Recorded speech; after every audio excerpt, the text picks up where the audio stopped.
Luke chapter 22.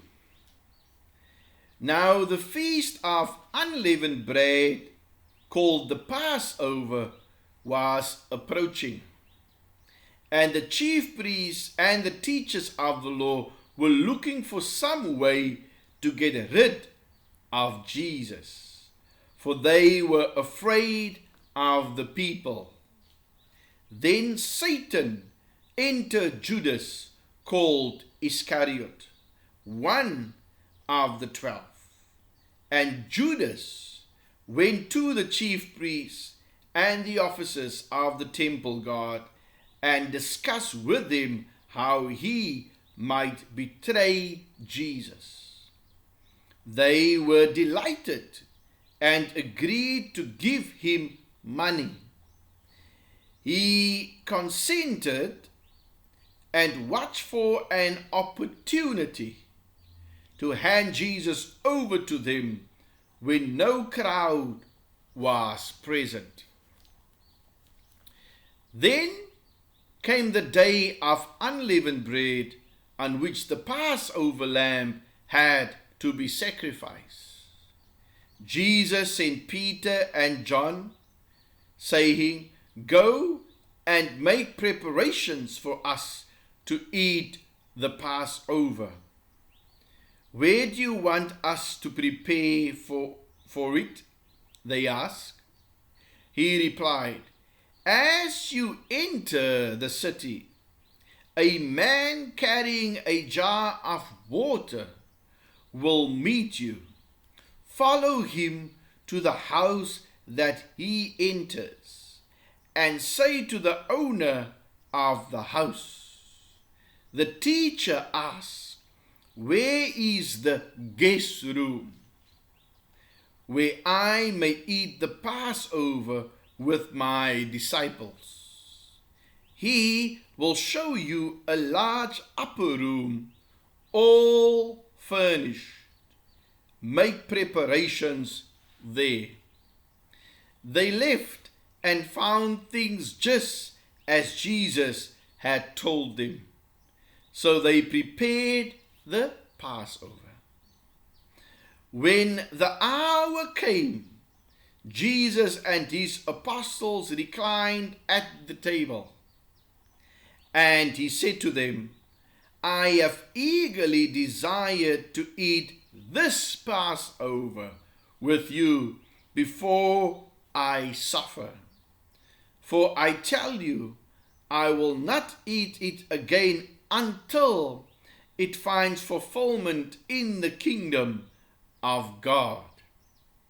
After taking the cup, he gave thanks and said, "Take this and divide it among you.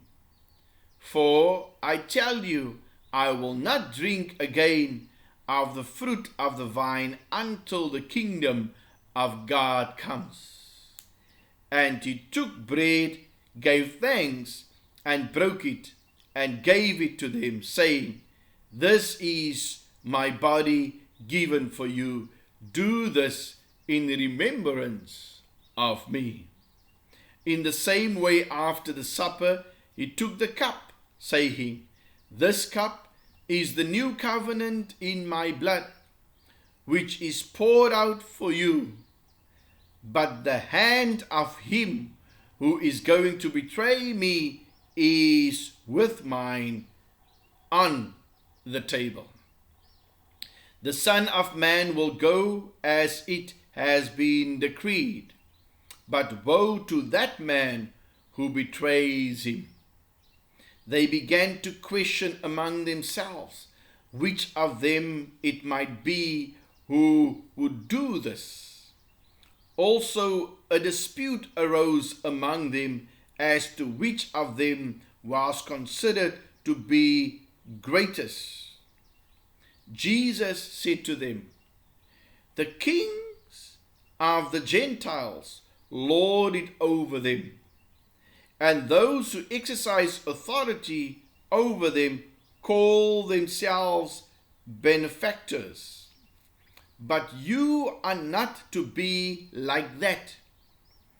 Instead, the greatest among you should be like the youngest, and the one who rules like the one who serves. For who is greater, the one who is at the table or the one who serves? Is it not the one who is at the table? But I am among you as one who serves. You are those who have stood by me in my trials, and I confer on you a kingdom, just as my Father conferred one on me, so that you may eat and drink at my table in my kingdom and sit on thrones, judging the 12 tribes of Israel. Simon, Simon, Satan has asked to sift you as wheat, but I have prayed for you, Simon, that your faith may not fail.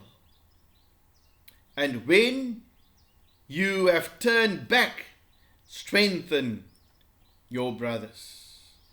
But he replied, Lord, I am ready to go with you to prison and to death.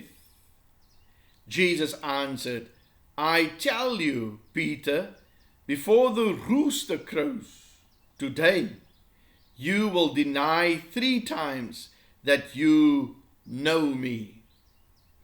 Then Jesus asked him, when I sent you without purse, bag, or sandals, did you lack anything?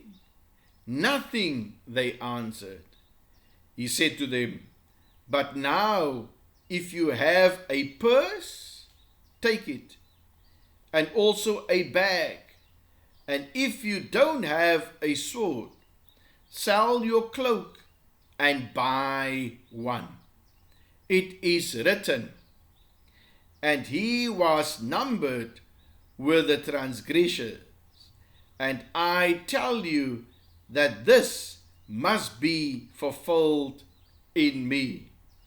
Yes, what is written about me is reaching its fulfillment.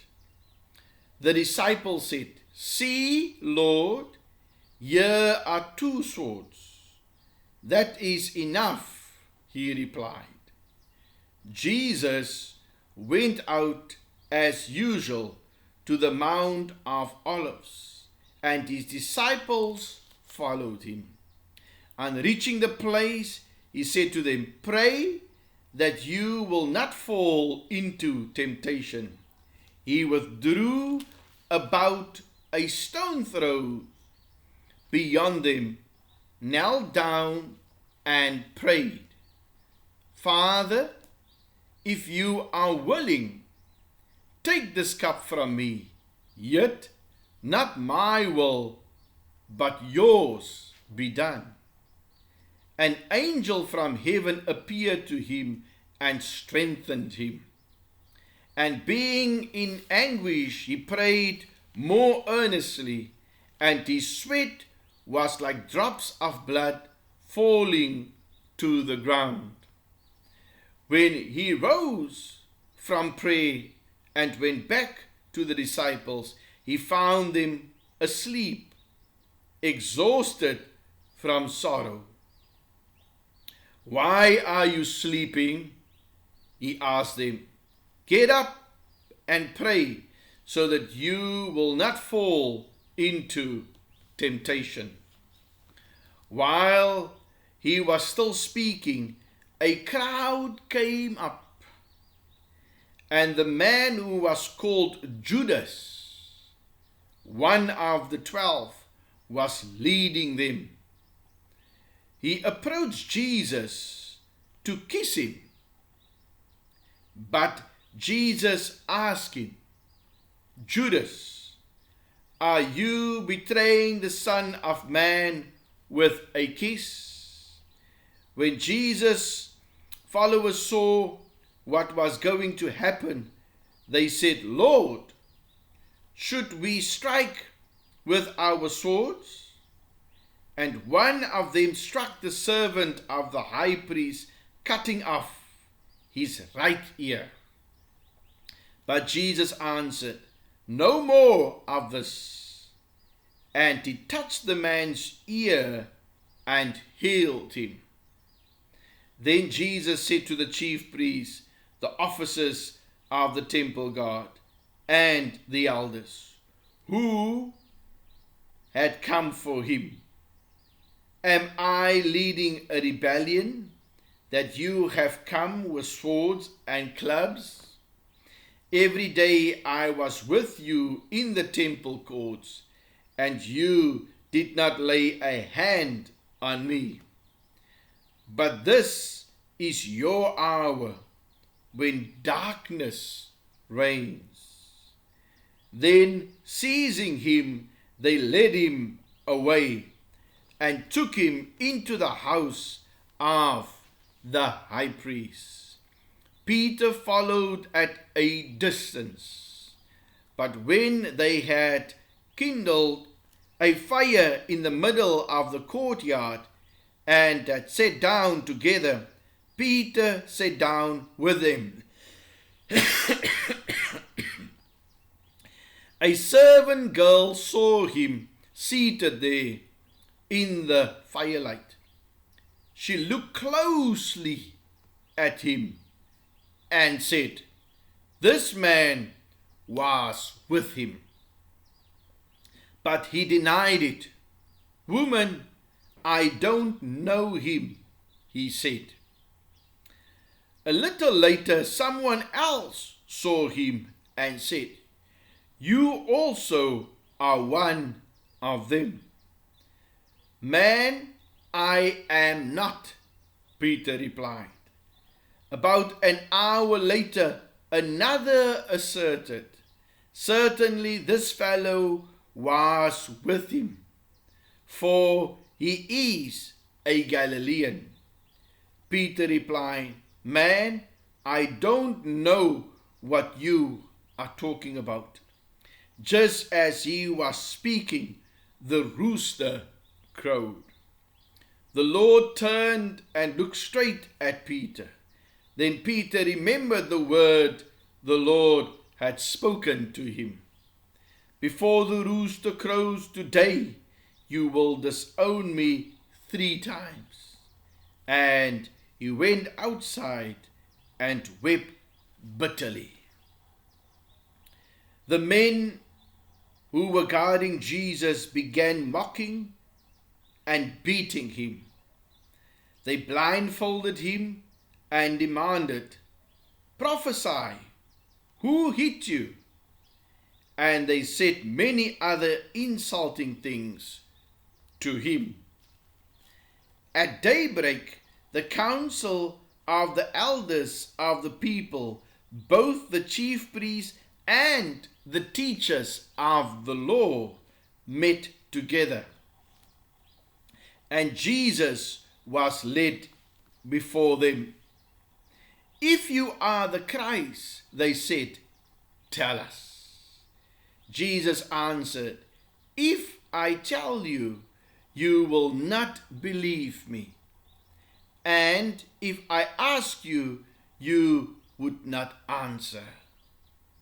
But from now on, the Son of Man will be seated at the right hand of the mighty God." They all asked, "Are you then the Son of God?" He replied, "You are right in saying I am." Then they said, "Why do we need any more testimony? We have heard it from his own lips."